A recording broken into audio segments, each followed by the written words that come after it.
you so much. Well, Leo actually started his Toastmasters journey in December of 1973. So during the 40 plus years of his experience as a Toastmaster member, he's learned so much and feels that he is still learning. With this speech, he's going to focus on saying thank you in different languages for the hospitality Janet and he received during various vacation trips. So please help me welcome Leo with his speech titled Thank You. Thank you, Madam Toastmaster and fellow Toastmasters and welcome guests. I grew up in Portland, Oregon many, many years ago. I have two brothers, one older, one younger, and two older sisters. Both my parents worked to support the family. My dad worked for the railroad and was able to get rail passes for family vacations. During my grade school years, we had many family vacations, some by train, a lot by car. We had a 1947 two-door Plymouth that would seat 4 kids in the back, 3 people in the front. There were no seat belts in those days. The trips to St. Paul, Minnesota, my dad's hometown, were the most memorable because of the train ride. There was the diner car with elegant meals served by waiters, a sleeper car where we slept in bunk beds, and enjoying going up and down the stairs in the dome car. And in the dome car, we could watch the beautiful scenery as we passed by gorgeous mountains and plains. It was a 3-day trip each way. And when it was time to go home, we would say, thank you. After I graduated from high school, I did some more traveling. It was job related. I made a decision not to go to college until I had earned enough money to pay for tuition, which was a whopping $600 per semester, and there were 2 semesters at the University of Portland in Oregon. Well, I landed a job with the U.S. Fish and Wildlife Agency, and I was assigned to a crew traveling to wildlife refuges in southeastern Oregon, in the West Coast.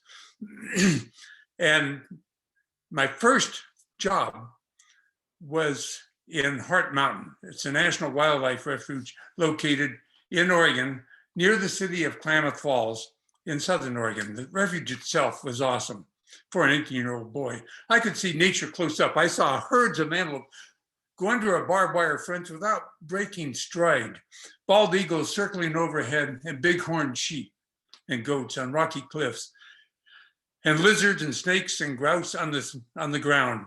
All sorts of things that I'd never seen before.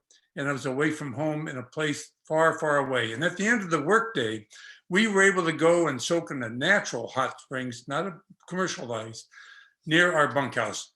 We were in the middle of nowhere, 40 miles of gravel road from the nearest paved highway, no phone service, no cable, no TV. There were no cell phones in those times anyway. I had my first airplane flight to get to Klamath Falls in a DC-3 propeller plane. There were only about 3 of us on board, including a couple of pilots, and you could talk to the pilots. You could look into the cockpit. You could see the gauges. The highlight of this particular air flight was that the pilot asked us if we would like to see Crater Lake. We were heading down south from Portland. Of course, that would be great. So he veered the plane a little bit to the left and over the clear blue waters of the lake and Wizard Island in the crater of an extinct volcano. I had assignments following that at Klamath Falls and Hart Mountain in Nevada, California, and Arizona, where it was so hot, particularly in Arizona. We got up at 4 in.the morning to beat the 100+ degrees in the afternoon, and we were working. And I worked in Idaho, Lakeview, and Klamath Falls during the winter where it was so cold on a duck refuge where there were canals. Instead of driving around from one point to the other, we would walk across the water, which was frozen solid. It was 0 degrees. That was cold to me. I was from Portland. But as the year ended, I was thankful for having earned enough money to go to college. And I registered in the School of Engineering at University of Portland in Oregon. 6 months later, I met Janet Williams, my future wife, Dan's mother, on a blind date at Oregon State University, about an 1.5-hour drive south of Portland. That was 57 years ago, and on August 10th this year, we celebrate our 53rd wedding anniversary. Janet and I were married in Portland in 1968 and started our married life in Bremerton, Washington. A couple of years later, we bought a house in Portland, Oregon, raised 3 sons, Brian, Dan, Tim, in that house. We lived at 4127 for 33 years. When the kids moved out, we wanted to do some international traveling. Some years went by. We wanted to do some international traveling. Sorry. Our first international trip was to Poland, Scandinavian countries, Sweden, Norway, Denmark, Finland.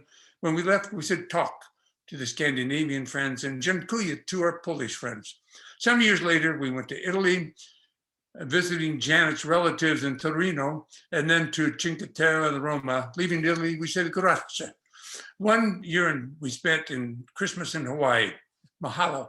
To our Israel, we went to a trip to Israel for a spiritual journey for us. Very moving to see the historical biblical sites in person. The common phrase in Israeli is not goodbye, but nahit talrot. We'll see you next year.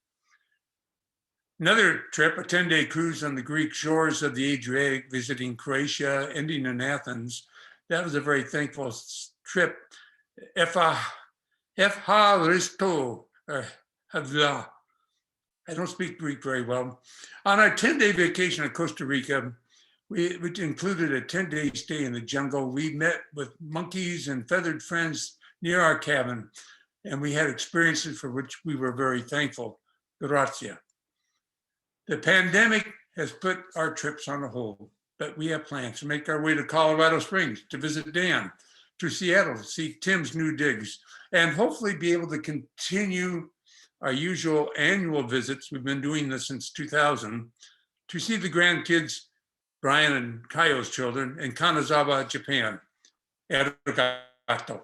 And for you who have listened intently to my speech, takamiki, varsa good, arigato, grazia, dziękuję, tak, mahalo, nathit talrut, havla. Thank you.